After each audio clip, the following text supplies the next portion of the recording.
back with part 2 of educating students who need intensive supports in a universal design for learning environment. This is part of the presentation that I found on the National Center on Universal Design for Learning, which you can find at udlcenter.org. So here's the second half of this presentation. Universal design, an increase in the availability of new flexible learning materials for all students. The AIM website, what does AIM stand for? I'm going to go back a couple of slides because I can't remember. It's Accessible Instructional Materials, AIM. So the Accessible Instructional Materials website here is at aim.cast.org. It's a great resource for connecting universal design for learning with accessible instructional materials. The why: to provide students who are unable to obtain information through the use of traditional print materials with accessible materials appropriate to their individual needs.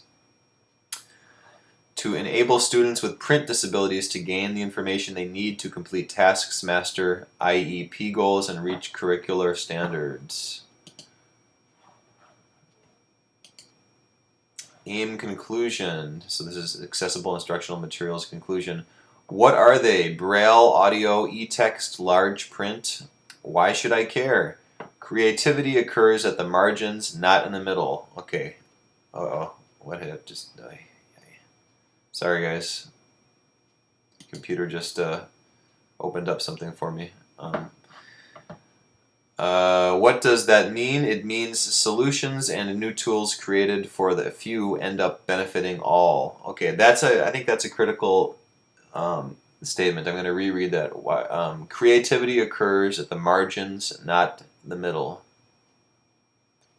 And that means solutions and new tools created for the few end up benefiting all. That's where improvements in technology end up helping everybody, like how the iPhone works. I mean, people probably made it user-friendly for a few people, and then everybody realized that worked better for everybody. The link between RTI, Response to Intervention, and Universal Design for Learning. Oh gosh, these are really blurry, I can't read them, but here it says, poor achievement does not equal disability. Is not equal to disability. Improve educational outcomes. Assessment informs instruction. Curriculum, it may not be good for all. Universal Design for Learning supports instruction. Universal Design for Learning can support this specialized instruction and supports for students with significant disabilities as specified in their IEP. Universal Design for Learning does reduce the need for specialized instruction and supports. It does not replace assistive technology supports for students with significant disabilities as specified in their IEP. Important point there that I needed clarification on. Thank you. And Universal Design for Learning does pave the way for the least restrictive environment, LRE. Universal Design for Learning and least restrictive environment. When universally designed general instruction includes tools and materials that are included in students' individual education programs as assistive technology, it opens the opportunity for least restrictive environment access for students with significant needs. That might mean the general education classroom.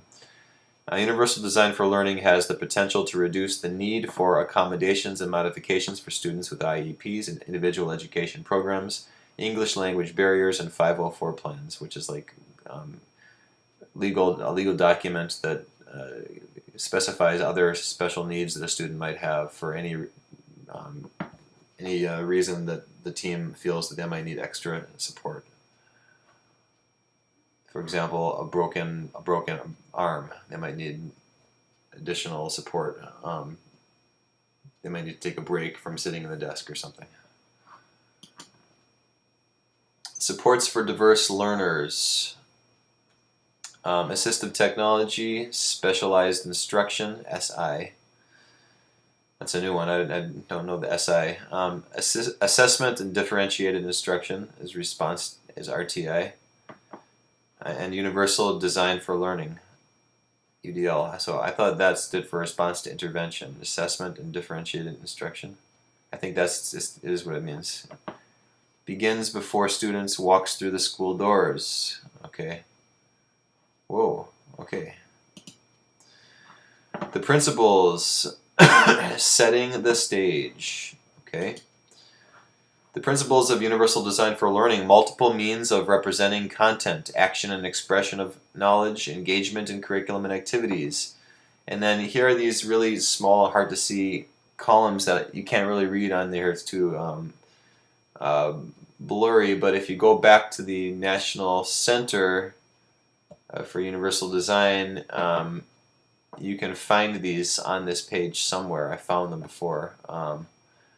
So look around the Universal Design for Learning, and you'll find this again, these three columns, where it says provides multiple materials, provides multiple means of, I can't read it, something in expression. It's just too blurry, but you'll find it. Here's where you can find it, udlcenter.org. Multiple means of representation. There is not one means of representation that will be optimal for all learners. Providing options for representation is essential. Multiple means of representation expressed through community-based instruction by concrete, age-appropriate, real-life teaching materials. Thank you. Not like Dora the Explorer for 7th graders. That's not age-appropriate, I don't think.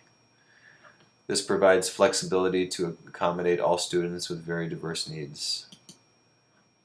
Multiple means of representation. Priming or pre-practice has been documented as an effective classroom intervention for students with significant cognitive disabilities.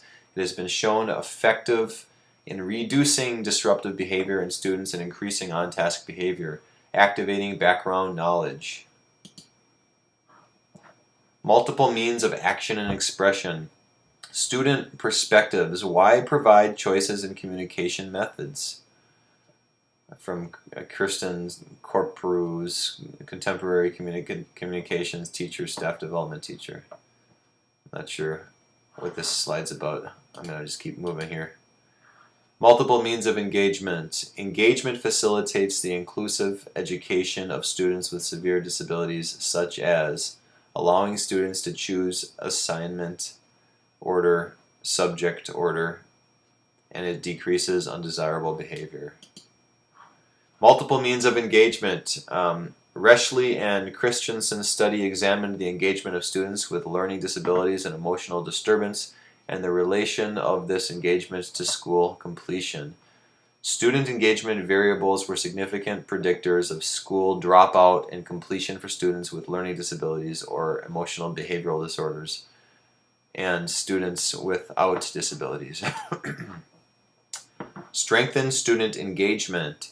The two basic elements that together provide the roadmap for teachers to focus on and facilitate student engagement are as follows. Preconditions are the factors that must be in place even before classroom instruction begins. Pedagogy are positive character attributes and appropriate behaviors for achieving in school and becoming good citizens as adults. Strengthening student engagement. Preconditions. Learning relationships, creating the ideal classroom environment. Rewards and incentives, guiding principles, habits, fundamental skills. Pedagogy. Designing for rigorous and relevant learning. Personalized learning. Active learning strategies. Focus on reading. Strengthening student engagement. Take responsibility for student engagement practices. It is primarily the teacher's responsibility to engage the students, as opposed to the teacher expecting students to come to class naturally and automatically engaged. Okay, good to know.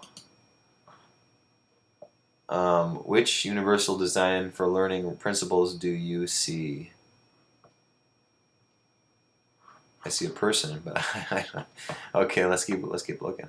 Is that it? Is that all the slides? Okay. So that was the slideshow presentation from the National Center on Universal Design for Learning on educating students who need intensive supports in a UDL environment.